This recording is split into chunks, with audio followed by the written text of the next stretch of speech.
जय जगन्नाथ नमस्कार बंधु माने आपण जदि पीएम किसान सम्मान निधि योजनार जड़े लाभान्वित कृषक अटंती तेबे निश्चय आपण मानक मनरे एक प्रश्न रहुथिबो पीएम किसान रो 22तम किस्ती केबे आसीबो 2000 टंका जो आपण माने पाइबे केबे सेटा बैंक अकाउंट को आसीबो एवं निजरो स्टेटसटा जो पीएम किसान स्टेटसटा केमिति निज मोबाइल रे चेक आउट करिवे।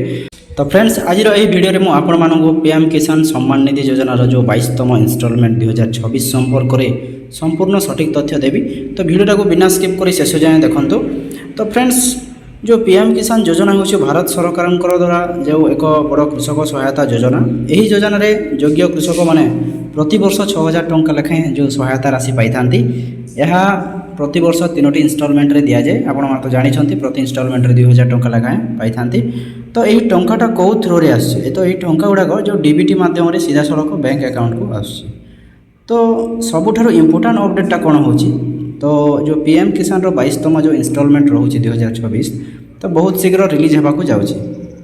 तो आपड़ जदि निज मोबाइल जेकोसी ब्राउजर को जाके सर्च करेंगे तो पीएम किसान 22तम जो इंस्टॉलमेंट 22nd इंस्टॉलमेंट डेट जदि पचारे तो जो आपणकर आर्ली और मिड मार्च 2026 बोल लिखा हो। तो बहुत यूट्यूब वीडियो मानक आपने देखी थे मार्च 13 तारीख जो दिन कि आमर प्राइम मिनिस्टर नरेंद्र मोदी जाउछन्ते आसाम गस्तरे तो से दिन आपण मानकर जो पीएम किसान रो 22तम किस्तीटा आपण बैंक अकाउंट को ट्रांसफर करा जिवो। तो जो 22तम इंस्टॉलमेंट रोचे बहुत शीघ्र रिलीज होगा जाउछि। तो सरकार पक्षर वेरिफिकेशन प्रोसेसटा चली एवं इलिजिबल कृषक मानक अकाउंट को 2000 टंका लेखाएं डीबीटी माध्यम पेमेंटा करा जिवो। तो जो कृषक मानकर केवाईसीटा कंप्लीट रही एवं जो लैंड वेरिफिकेशनटा कंप्लीट अच्छी एवं जो आपण मानकर आधार सहित बैंक जो लिंक रहिबा दरकार सेटा अछि। तो आपण माने 22तम किस्तीटा निहाती भाव आपण पाई परिबे। तो केतेक कृषकों को जो अकाउंट को इंस्टॉलमेंटा आसु न थाए तार मेन रीजन गुड़ाक होछि आपण मान तो जानिथिबे। तो केवाईसीटा जदि इनकम्प्लीट अछि तो आधार बैंक सहित लिंक नथिबा तो ए गुड़ाक आपण मानकर मेन रीजन होछि।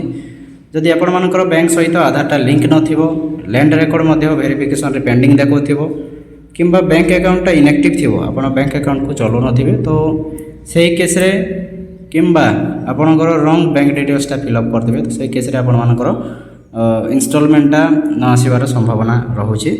तो जो पीएम किसान रो स्टेटसटा केमिति चेक करिवे तो प्रथमे आपण ऑफिशियल वेबसाइट को जिवे तो सेठी बेनिफिशियरी स्टेटस ऑप्शनटा रहुथिबो सेठी आपण क्लिक करिवे। क्लिक कला परे आपणकर जो आधार नंबर किंबा मोबाइल नंबर जहाँ भी देकी सेठी आपण एंटर करिवे। एंटर करि सारला परे सबमिट करेंगे स्क्रीन रे जो इंस्टॉलमेंट स्टेटसटा आपण माने निहाती भाव देखि पारिबे।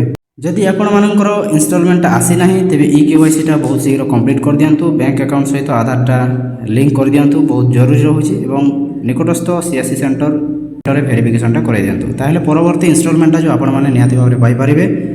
तेणु बंधु माने एही थिला पीएम किसान रो जो 22तम इंस्टॉलमेंट 2026 रो अपडेट।